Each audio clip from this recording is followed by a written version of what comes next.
Okay, welcome to the ranch. We're gonna start posting some little training tutorial videos, maybe one a week or one every couple of weeks, whatever I can manage to fit in.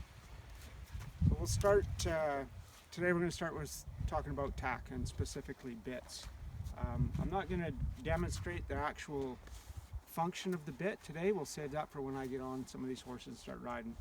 But we'll talk about the mechanics of the bit and the progression that I use when I'm training horses. So typically speaking, that first ride on a colt is probably just going to be in the halter, and you're just along for the ride at that point. There's not much point in trying to stop or turn, unless you spend a lot of time on the ground doing that. So the first ride or two will just be in a halter, and then after that I'll go right away to a snaffle bit. Okay, and what makes a snaffle is actual the way that the reins are connected to the rings on the bit itself. So this is an O-ring snaffle, okay, fairly small rings with the broken mouthpiece. So it's not the mouthpiece that makes it a snaffle, it's actually the way that the reins here are connected to the rings of the snaffle bit. It's got a chin strap that really has no other function other than to stop that bit from pulling through their mouth if you were trying to do a lot of disengaging the hip or lateral flexion, I guess. These reins I've got, they're horsehair reins with a slobber strap on them just to give them a little bit of weight and keep them clean. And then the Macati line attached to the bit.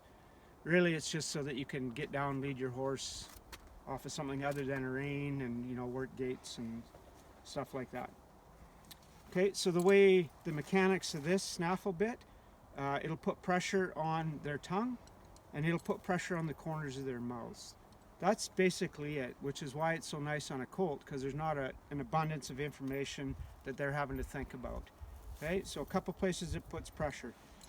The design of the rings will help. The bigger the ring, the more warning they get when I pick up on those reins. So if you could picture, I'm riding it, and as I pick up on that rein, and that pressure comes in contact with the corner of his mouth and his tongue, with that traveling up that ring like that, you got a half a second or a second. The bigger that ring is, the more warning they're going to get before things come tight, right? So the big O-ring snaffles are actually quite nice on a young horse as well. My favorite bit to start a colt on is this full cheek snaffle, and essentially it does the same thing. Puts pressure on the tongue, corners of the mouth, broken mouthpiece. It's got kind of a D-ring or an O-ring attached to it, but it's got these full shanks on the cheeks. And all that does is when that pressure is applied on those reins, and I'm pulling on the corner of that mouth a little bit, it helps distribute the pressure over to the other side, and it eases that contact, or distributes over a larger area. So it's a little bit gentler, and you'll notice I don't have a chin strap on this, because there's no way that those full chinks can pull through that horse's mouth, which again is really the only advantage of a chin strap on a snaffle bit. Thank you.